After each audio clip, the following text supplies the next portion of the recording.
Բարև ձեզ հարգելի հայրենակիցներ, ես Մարատ Հակոբյանն եմ Կիևից։ Այսօր Ուկրաինա-Ռուսաստանի լայնածավալ ներխուժման 1205-րդ օրն է։ Այսօր Ստալինի ու Պուտինի երկրում նշում են Ռուսաստանի օրը, նույնիսկ Մարկ Ռուբիոն շտապեց ամերիկյան ժողովրդի անունից ցանկանալ պայծառ ապագա։ Իհարկե Ռուբիոն ծիծաղելի է, բայց ամբողջ աշխարհի տրամադրությունը բարձրացրեց հենց Ուկրաինայի գլխավոր շտաբը, փաստաթղթավորելով Ռուսաստանի առաջին միլիոն կորուստը ռազմաճակատում։ Ինձ թվում է Գենշտաբի այս իմպրովիզացված շնորհավորանքը, ճակերտավոր ռուսների այսօրվա օգտագործվող ալկոհոլի քանակը բազմակի կավելացնեն։ Ինչ կարող են կավելացնել գլխավոր շտաբի հայտարարությանը։ Թող առաջին միլիոնը լինի, վերջինը չլինի, Ինչքան շատ դեմիլիտարիզացնենք, այնքան Ռուսաստանի շուրջը գտնվող երկրների ժողովուրդները ավելի խաղաղ կապրեն։ Հունիսի 12-ին լրացան երկու շաբաթը այն պահից, երբ Դոնալդ Թրամփը հայտարարել էր երկու շաբաթվա ընթացքում պարզ կլինի Պուտինը խաբում է իրեն թե ոչ, ժամկետն անցել է, պատժամիջոցներ չկան,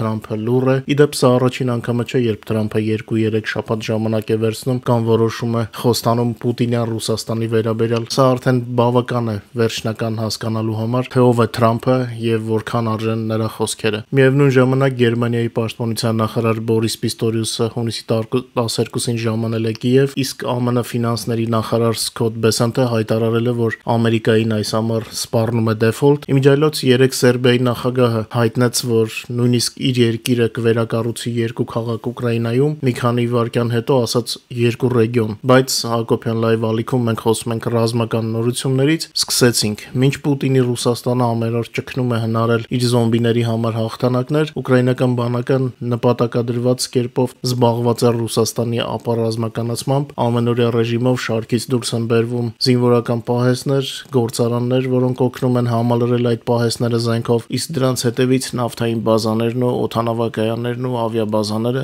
դրոնների հավաքման վայրերը եւ ռազմական լոգիստիկան։ Դե քանի որ Թրամփը լռում է Ռուսաստանի դեմ պատժամիջոցների վերաբերյալ, ինչպես ասում են, խեղդվողների փրկության գործը խեղդվողների գործն է, ահա Ուկրաինայի բանակն ու ժողովուրդը ամեն օր զբաղված են խելահեղ հարևանի ապառազմականացմամբ, փոխանակ խաղաղ շինարարությամբ զբաղվելու։ Այսպիսին է մեր երկրի եւ ժողովրդի ճակատագիրը վերջին մի քանի տարիներում։ Գիշերը Ուկրաինայի զինված ուժերը հարվածել են Ռուսաստանի ռազմարտունաբերական համալիրի օբյեկտներին, Ռուսաստանի տարբեր մարզերում եւ օկուպացված տարածքներում։ Գլխավոր շտաբը հունիսի 12-ին հաստատել է, որ Ուկրաինայի պաշտպանության ուժերը հարված են հասցրել Ռուսաստանի ռազմական արդյունաբերության համալիրի կարևոր օբյեկտի Մոսկվայի մարզում, մեջբերեմ թշնամու բարձր տեխնոլոգիական զինատեսակների եւ տեխնիկայի արտադրական հնարավորությունները նվազեցնելու շրջանակում հունիսի 12-ի գիշերը Ուկրաինայի զինված ուժերի անօդաչու համակարգերի ստորաբաժանումները պաշտպանական ուժերի այլ ստորաբաժանումների հետ համագործակցությամբ խոցել են ռուսական ագրեսորի ռազմարտունաբերական համալիրի կարևոր օբյեկտ, ասվում է հաղորդագրության մեջ։ Հարվածները արձանագրվել են Մոսկվայի մարզի Զուբովը գյուղում գտնվող Ռեզոնի տեխնոպարկի տարածքում։ Այդ տարածքում գործում է տպագիր պլատաների սերիական արտադրությամբ եւ էլեկտրոնիկայի արտադրությամբ զբաղվող գործարան։ Գլխավոր շտաբը պարզաբանում է, որ այստեղի արտադրանքը լայնորեն օգտագործվում է Ռուսաստանի բարձր տեխնոլոգիական զինատեսակների եւ ռազմական տեխնիկայի պատրաստման մեջ։ Գրակային խոցման արդյունքները դեռ ճշտվում են։ Նշենք, որ հարվածներ կամ ավելի ճշգրիտ կարևոր խոցումներ իրականացվել են ինչպես օկուպացված տարածքներում, մասնավորապես Ղրիմում եւ Խերսոնի մարզի օկուպացված հատվածում, այնպես էլ Ռուսաստանի արևմտյան մարզերում, ներառյալ մինչեւ Մոսկվա։ Հաղորդման պատրաստման պահին միայն վերնշվածն է պաշտոնապես հաստատվել, մնացած տվյալները կհրապարակենք ըստ հասանելիության մեր Telegram-յան ալիքում։ Telegram-ի QR կոդը ձեր էկրաններին է։ Անցնենք ռազմաճակատի լուրերին։ Ռուսների կորուստները պատերազմում անցան 1 միլիոնը, վերջին 24 ժամվա ընթացքում ռազմաճակատում տեղի ունեցել 220 մարտական բախում, մարտերը ընթացել են 12 ուղղությամբ, ուկրաինական բանակը հարվածել է թշնամու անձնակազմի, զենքի եւ ռազմական տեխնիկայի կենտրոնացման 21 տարածքների։ Ուկրաինայի պաշտպանության ուժերը շարունակում են իրենց գործողությունները Կուրսկի ուղղությամբ, վերջին 1 օրվա ընթացքում այս ուղղությամբ տեղի ունեցել 27 զինված բախում։ Ռուսների վիճակը Կուրսկի մարզում շարունակում է վատը մնալ, բայց քանի որ ռուսական զորքը շարունակում է Սումի մարզում Պուտինի համար պատկեր նկարել, Կուրսկի իրենց ընկերներին օգնելու համար նրանք ժամանակ չունեն, հուսանք չեն ունենա, որովհետև կոչնչացվեն։ Վերջին 24 ժամվա ընթացքում ռուսները Ուկրաինայի դեմ մարտերում կորցրել են 1140 զինվոր, Ուկրաինայի զինված ուժերը նաև ոչնչացրել են թշնամու 331 միավոր տեխնիկա եւ սպառազինություն վերջին 1 օրվա ընթացքում։ 22 թվականի փետրվարի 24-ից մինչ այսօր թշնամու ընդհանուր մարտական կորուստները Գենշտաբի այսօրվա օրվա ռելիզի համաձայն կազմել են 1.340.000 ներխուժած զավթիչ, ըստ Ուկրաինայի զինված ուժերի գլխավոր շտաբի հաշվարկների վերջին 1.5 տարվա ընթացքում ոչնչացվել է ավելի քան 628,000 ռուս զինվոր։ Թշնամին առավել ծանր կորուստներ է կրել 24-ից 25 թվականներին, երբ ռազմական գործողությունները դարձել են հատկապես ինտենսիվ։ 22 թվականին Ռուսաստանի կորուստները կազմել են ավելի քան 106,000 մարդ, օրական միջինը 340 զինվորական։ 23 թվականին ոչնչացվածների թիվը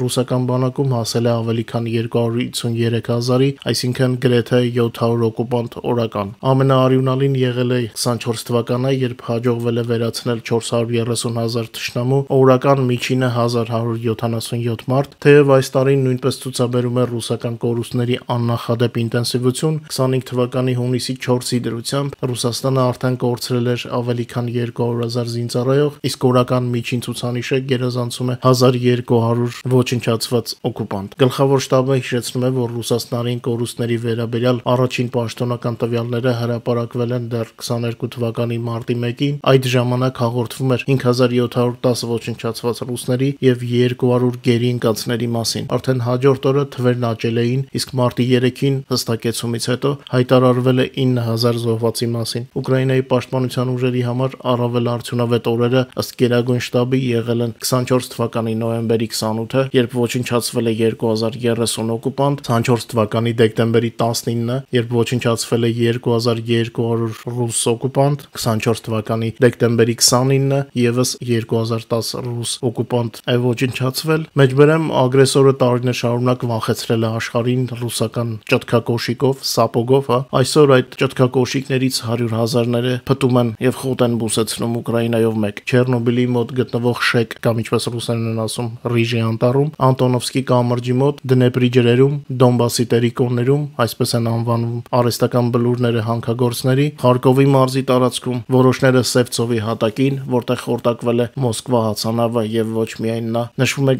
այսպես իրոնիայով ավարտում է գլխավոր շտաբը իր հաղորդագրությունը։ Ես էլ շատ չերկարացնեմ այսօրվա հաղորդման համար այսքանը։ Շատ շնորհակալ եմ ձեր օգնության, լայքերի, եթերների տարածման եւ ալիքին բաժանորդագրվելու համար։ Հատկապես խնդրում եմ չմոռանալ բաժանորդագրվել նոր ալիքին։ Հիշեցնեմ, երկու ալիքներն էլ աշխատում են զուգահեռ, իսկ մեր Telegram-յան ալիքում լուրերը օրը 24 ժամ են ներկայացվում։ Խնդրում եմ մի քանի վայրկյան ավել տրամադրեք եւ լայքեք, տարածեք մեր եթերները, ամառը իրոք շատ ծանր պերիոդ է YouTube-ի ալգորիթմների առումով։ Մաղթում եմ ձեզ հաճելի երեկո, 1 միլիոնը ինչպես սպասում էինք շատերս լրացավ, հուսանք վաղը էլ ավելի լավ լուրեր կունենանք ձեզ տրամադրելու։ Մինչ նոր հանդիպում։